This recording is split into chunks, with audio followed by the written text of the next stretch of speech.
तो जय हिंद दोस्तों। फ्रेंड्स, आज है 21 अगस्त 2023 और 21 अगस्त से रिलेटेड इस सेशन में हम कुछ मोस्ट इम्पोर्टेंट क्वेश्चंस का अध्ययन करने वाले हैं, जो कि आने वाले एग्रीकल्चर सुपरवाइज़र के पेपर के लिए मोस्ट इम्पोर्टेंट सेशन है। और ये जो पेपर है ये नवंबर दिसंबर 2023 माह में होने वाला है, तो उसी की तैयारी इस सेशन के माध्यम से हम करने वाले हैं।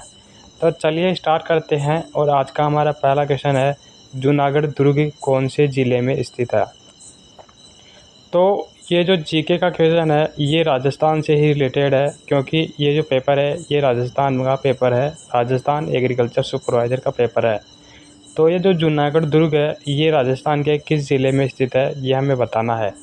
ऑप्शन ए में हमें दे रखा है अजमेर में, ऑप्शन बी में हमें दे रखा है बीकानेर में, ऑप्शन सी में हमें दे रखा है उदयपुर में, और ऑप्शन डी में हमें दे रखा है सवाई माधोपुर में।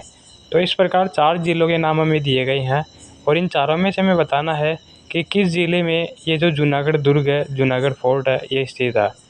तो फ्रेंड्स, यहाँ से हम देख सकते हैं ये जो ऑप्शन बी है ये हमारा राइट आंसर होने वाला है। मतलब कि ये जो जूनागढ़ दुर्ग है ये बीकानेर में स्थित है। तो इसके साथ ही इसकी जो श्रेणी है वो क्या है, इसकी कैटेगरी है वो क्या है। तो जूनागढ़ दुर्ग की कैटेगरी है दानवन दुर्ग। तो इस प्रकार फ्रेंड्स, ये जो दानवन दुर्ग है ये हमें बताना है कि ये किस प्रकार का दुर्ग होता है।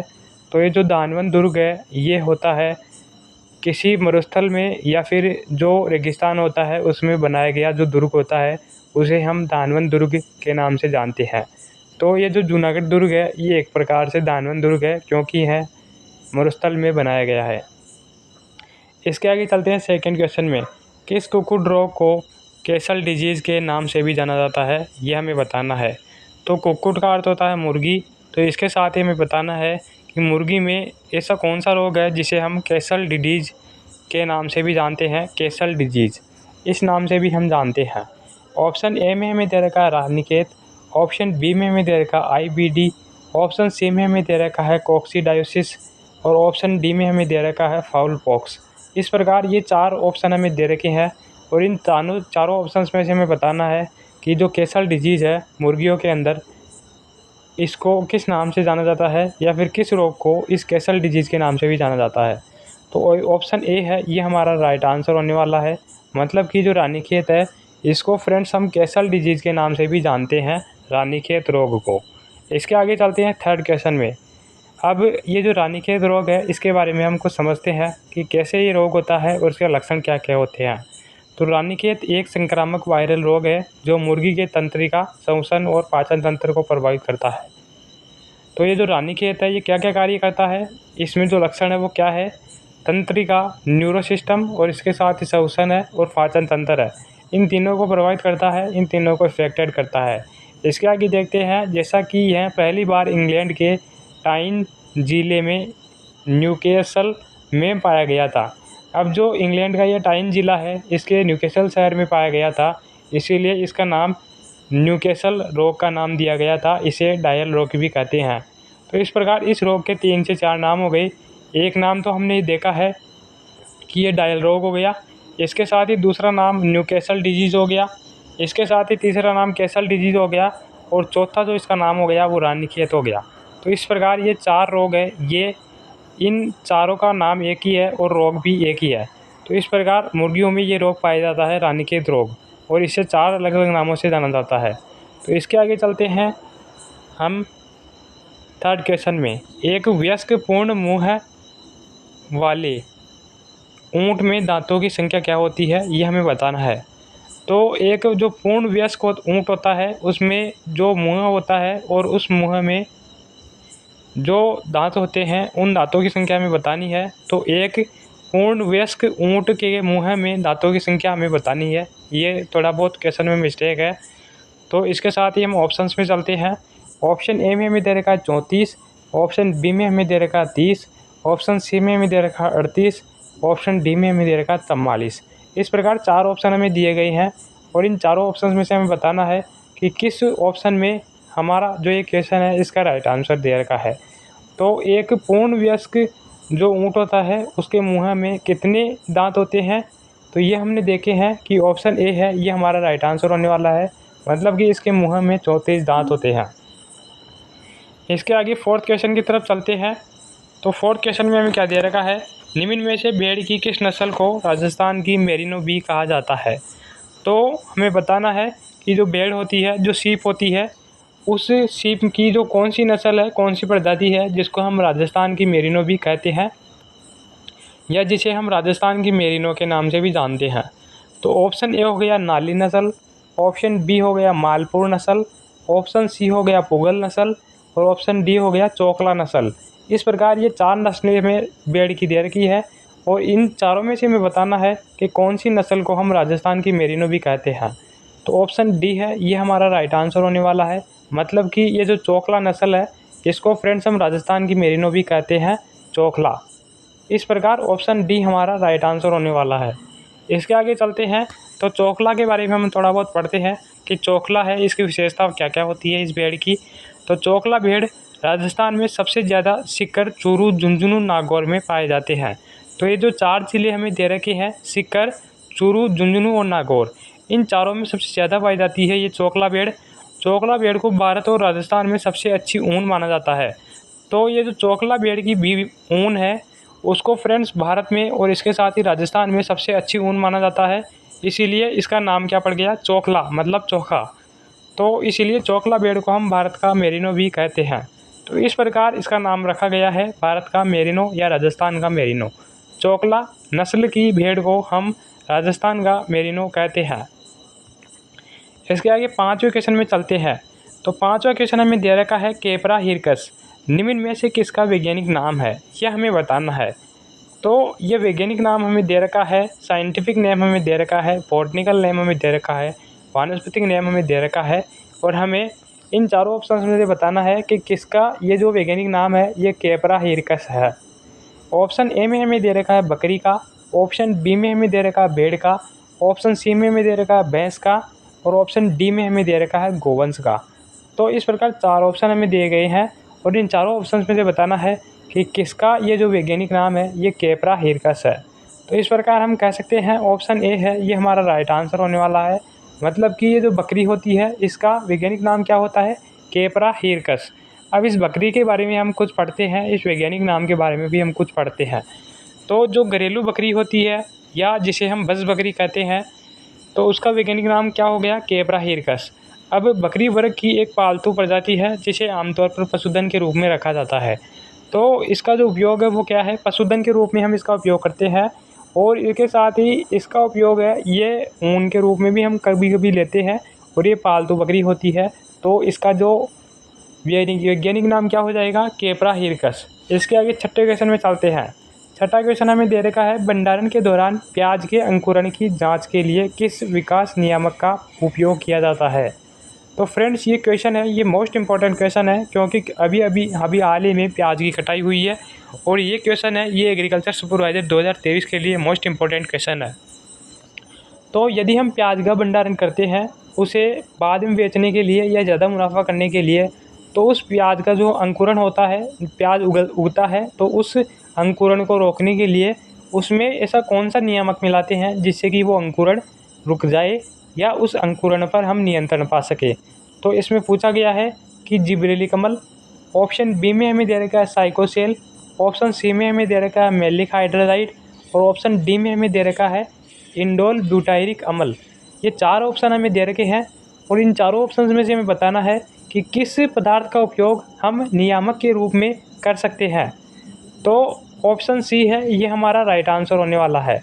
तो यहाँ से हम देखते हैं कि भंडारण के दौरान यदि प्याज अंकुरित होता है, उगता है, तो उस अंकुरण को, उस उगने को रोकने के लिए हम इसका मैलिक हाइड्रोजाइड का उपयोग करते हैं उसको नियामक करने के लिए, नियंत्रण करने के लिए मैलिक हाइड्रोजाइड ये हो गया। इसके आगे फ्रेंड्स इस मैलिक हाइड्रोजाइड का हम सूत्र देखते हैं। तो क्या होता है, भंडारण के दौरान प्याज के अंकुरण की जांच के लिए मैलिक हाइड्रोजाइड MH विकास नियामक का उपयोग किया जाता है।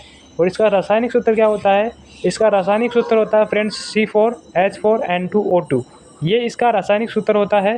तो ये जो रासायनिक सूत्र है ये भी डायरेक्ट पूछ सकता है, इसीलिए यह भी मोस्ट इम्पोर्टेंट पॉइंट हो गया इस क्वेश्चन का कि जो मैलिक हाइड्रोजाइड है इसका रासायनिक सूत्र क्या होता है, C4H4N2O2, ये इसका रासायनिक सूत्र होता है।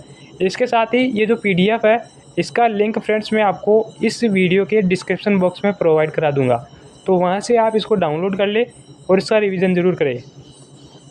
तो इसके आगे चलते हैं अपन इसके नेक्स्ट क्वेश्चन में, 7वें क्वेश्चन में, निम्न में से किसका प्रयोग पशुओं में विरेचक के रूप में किया जाता है। अब फ्रेंड्स जैसे पशुओं में ये जो विरेचक क्या होता है पहले तो हम ये समझते हैं। तो विरेचक एक प्रकार से ऐसा पदार्थ होता है जिसका उपयोग हम पशुओं में करते हैं, जिससे पशुओं को इमरजेंसी में गोबर वगैरह निकाला जाता है पशुओं से, ताकि हम उनके ऊपर सुई वगैरह लगा सकें आसानी से। तो उस अवशिष्ट को बाहर निकालने के लिए, उस गोबर को बाहर निकालने के लिए एक दवाई दी जाती है जिसे हम विरेचक के नाम से जानते हैं। अब ये विरेचक कौन सा होता है, उस दवाई का नाम क्या है, ये हम इस क्वेश्चन में पढ़ने वाले हैं। तो उस विरेचक का नाम हमें बताना है। ऑप्शन ए में हमें दे रखा है मैग्नीशियम सल्फेट, ऑप्शन बी में हमें दे रखा है एल्यूमिनियम हाइड्रोक्साइड, ऑप्शन सी में हमें दे रखा है अरंडी का तेल और ऑप्शन डी में हमें दे रखा है उपरोक्त सभी। तो फ्रेंड्स यहाँ से हम देख सकते हैं कि इन चारों ऑप्शन में से हमें एक ऑप्शन चूज करना है। तो जो विरेचक है वो इन तीनों में से कोई एक है, तो ये जो चौथा ऑप्शन है ये तो हमारे पास वैसे ही कैंसिल हो गया। इसके आगे हम देखते हैं तो ऑप्शन ए है ये हमारा राइट आंसर होने वाला है। मतलब कि जो पशु है इनमें विरेचक के रूप में हम किसका उपयोग करते हैं, मैग्नीशियम सल्फेट का। इसीलिए फ्रेंड्स ऑप्शन ए है ये हमारा राइट आंसर होने वाला है, मैग्नीशियम सल्फेट। तो इस प्रकार ये दो मोस्ट इंपॉर्टेंट क्वेश्चन हो गए। एक तो प्याज का जो अंकुरण है उसको रोकने के लिए कौन सा पदार्थ यूज में लेते हैं, और इसके साथ ही पशुओं में विरेचक के रूप में कौन सा पदार्थ यूज में लेते हैं। ये दोनों ऑप्शन मोस्ट इंपॉर्टेंट क्वेश्चन हो गए इस वीडियो के। इसके आगे चलते हैं तो 8वां क्वेश्चन है, ये फ्रेंड्स जीके से रिलेटेड है, हिस्ट्री से रिलेटेड है। तो इसका हम देखते हैं तो राजस्थान का पहला स्पाइस पार्क कहाँ स्थापित किया गया था, ये हमें बताना है। स्पाइस का अर्थ होता है मसाला, तो जो मसाले का पार्क है ये कहाँ स्थापित किया गया था ये हमें बताना है, और ये राजस्थान का पहला है। तो ऑप्शन ए है उदयपुर ज़िले में, ऑप्शन बी है कोटा ज़िले में, ऑप्शन सी है जयपुर ज़िले में, और ऑप्शन डी है जोधपुर ज़िले में। तो यहाँ से हम देख सकते हैं कि जो ऑप्शन डी है ये हमारा राइट आंसर होने वाला है। मतलब कि राजस्थान का जो पहला स्पाइस मसाला पार्क है ये जोधपुर ज़िले में स्थापित किया गया था, इसीलिए ऑप्शन डी हमारा राइट आंसर होने वाला है। इसके आगे चलते हैं 9th क्वेश्चन में। तो 9th क्वेश्चन है ये हिंदी लैंग्वेज से रिलेटेड है। तो ये जो वाक्यांश है इसके लिए हमें एक शब्द बताना है कि कौन सा शब्द इसके लिए सटीक बैठता है।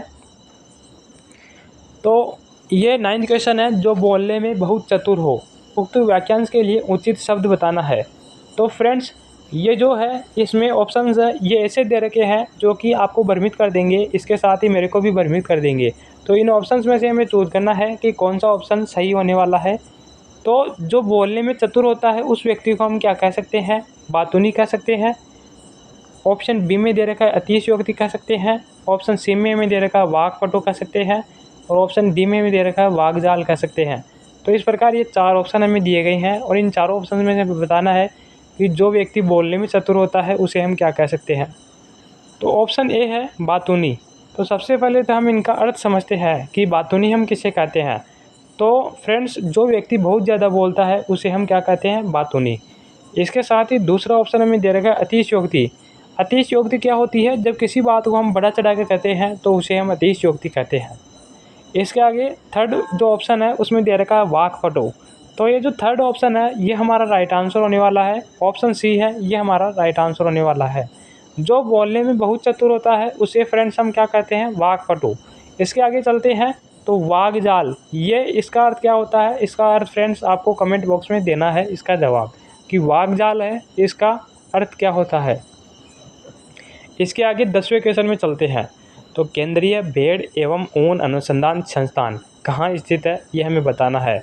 तो केंद्रीय भेड़ एवं ऊन अनुसंधान संस्थान है ये राजस्थान में स्थित है। अब राजस्थान में कौन से जगह पर कौन से ज़िले में स्थित है ये भी हम देखेंगे कि हमें ऑप्शंस में दे रखा है उत्तर प्रदेश के कुशीनगर में, ऑप्शन बी में हमें दे रखा है राजस्थान के अबिकानगर में, ऑप्शन सी में हमें दे रखा है भोपाल में, और ऑप्शन डी में हमें दे रखा है नई दिल्ली में। तो इस प्रकार 4 ऑप्शन हमें दिए गए हैं, और इन चारों ऑप्शंस में से ये जो बी ऑप्शन है ये हमारा राइट आंसर होने वाला है। तो यहाँ से हम देखेंगे कि ये जो केंद्रीय भेड़ एवं ऊन अनुसंधान संस्थान है ये राजस्थान के अविकानगर में स्थित है। अब ये जो अविकानगर है ये कहाँ है, तो राजस्थान का टोंक ज़िला है। उस टोंक ज़िले के अंदर ये जो अविकानगर है, उस अविकानगर में ये जो केंद्रीय भेड़ अनुसंधान संस्थान है ये स्थित है। तो इस प्रकार ऑप्शन बी है ये हमारा राइट आंसर होने वाला है। राजस्थान में ये जो केंद्रीय भेड़ एवं ऊन अनुसंधान संस्थान है ये स्थित है। इसके आगे हम रिवीजन के लिए देखते हैं कि ये जो रिवीजन है इसमें कौन सा क्वेश्चन दिया गया है, और ये क्वेश्चन भी मोस्ट इम्पॉर्टेंट क्वेश्चन है। तो वाइटिस विनिफेरा निम्न में से किस फल का वैज्ञानिक नाम है। अब 4 ऑप्शन हमें दे रखे हैं और इन चारों ऑप्शन में से हमें बताना है कि किस फल का ये जो साइंटिफिक नेम है, वैज्ञानिक नाम है, ये है वाइटिस विनिफेरा। तो ऑप्शन ए में हमें दे रखा है अंगूर, ऑप्शन बी में हमें दे रखा है अनार, ऑप्शन सी में हमें दे रखा अंगूर और ऑप्शन डी में हमें दे रखा बेर। तो इस प्रकार 4 ऑप्शन हमें दे रखे हैं और ये जो ऑप्शन सी है ये हमारा राइट आंसर होने वाला है। मतलब कि जो अंगूर है इसका वैज्ञानिक नाम क्या होता है, वाइटिस विनिफेरा। तो इस प्रकार ऑप्शन सी हमारा राइट आंसर होने वाला है। अब इसके साथ ही ये जो अंगूर होता है इसका कुल क्या होता है, इसका कुल होता है बीटा सी। तो इस प्रकार इस क्वेश्चन में भी हमने 2 मोस्ट इंपॉर्टेंट क्वेश्चनों का अध्ययन किया है।